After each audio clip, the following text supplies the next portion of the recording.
कहता है क्वाड्रेटिक का फॉर्म होता है a x square plus b x plus c equal to 0 where a is not equal to 0। Variable x में लिखते हैं क्वाड्रेटिक, तो उसका फॉर्म होता है a x square plus b x plus c equal to 0, जिसमें ए 0 नहीं होना चाहिए। अगर ए 0 हो जाएगा तो फिर वो क्वाड्रेटिक नहीं रह जाएगा, लीनियर हो जाएगा। इस रूट्स को कैसे निकालते हैं? तो सबसे पहले तरीका देखिए, रूट्स का जो फॉर्मूला पढ़े हो ना, उसको निकालते कैसे हैं। तो सबसे पहले हम इसमें एक कॉमन लेंगे, यहां एक कॉमन ले लीजिएगा, तो आएगा x square plus b by x plus c by a equal to 0। ठीक है, ठीक है। ए को राइट साइड ले जाए तो 0 बाई ए हो जाएगा और वो 0 में कन्वर्ट कर जाएगा। ठीक है ना। उसके बाद आएगा x square plus b by a into x plus c by a equal to 0 by a, जो कि वापस 0 हो जाएगा आपका। और देखो कि फर्स्ट टर्म में स्क्वायर है एक्स का, सेकंड टर्म में एक्स का पावर कितना है? 1 है। तो जब कभी भी ऐसा आ जाए कि किसी वेरिएबल पर 2 पावर भी और 1 पावर भी है, तो उसको आप चाहें तो परफेक्ट स्क्वायर में बदल सकते हैं। एक बहुत इंपॉर्टेंट स्टेप है, ये ध्यान रखना चाहिए। किसी भी एक्सप्रेशन में वेरिएबल का 2 पावर भी मिलता हो और 1 पावर भी मिलता हो तो परफेक्ट स्क्वायर बदलना चाहिए। बदलोगे कैसे? होगा x square plus 2 times x into b by 2 a. ये क्या किया हमने? 2 मल्टीप्लाई किया और 2 डिवाइड कर दिया। ठीक है। अब देखो बी बाई 2 ए को तुम कुछ मान लो, जैसे हम इस बी बाई 2 ए को अगर सपोज करो वाई मान लें, तो सेकंड टर्म हो गया 2x Y, first x square है।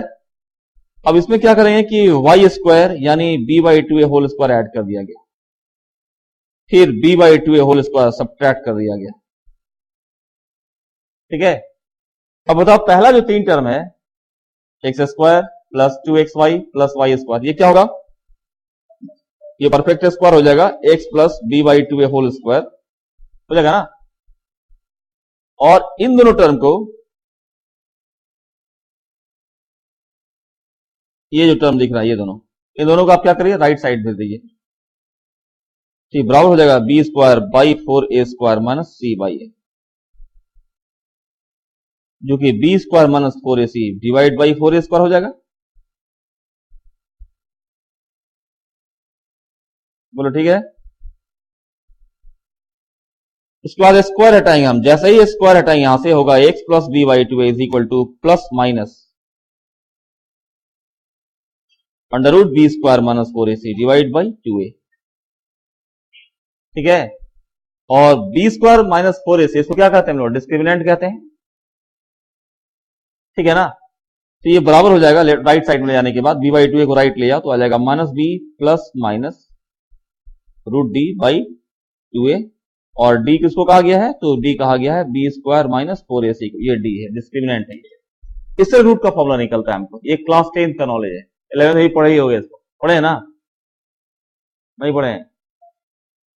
स्टेप्स को ध्यान रखने का है, कैसे कैसे किया गया। हमने ए कॉमन लिया, फिर x square plus b by x plus c by a 0 हुआ, ए को राइट साइड ले गए, जो 0 बाई ए 0 हो जाएगा।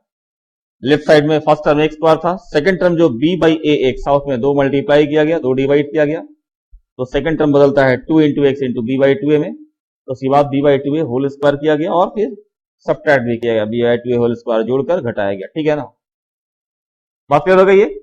तो यहां से आपके सामने 2 फार्मूला मिलता है, मतलब फार्मूला मिलता है, 2 रूट्स मिलता है। ठीक है ना।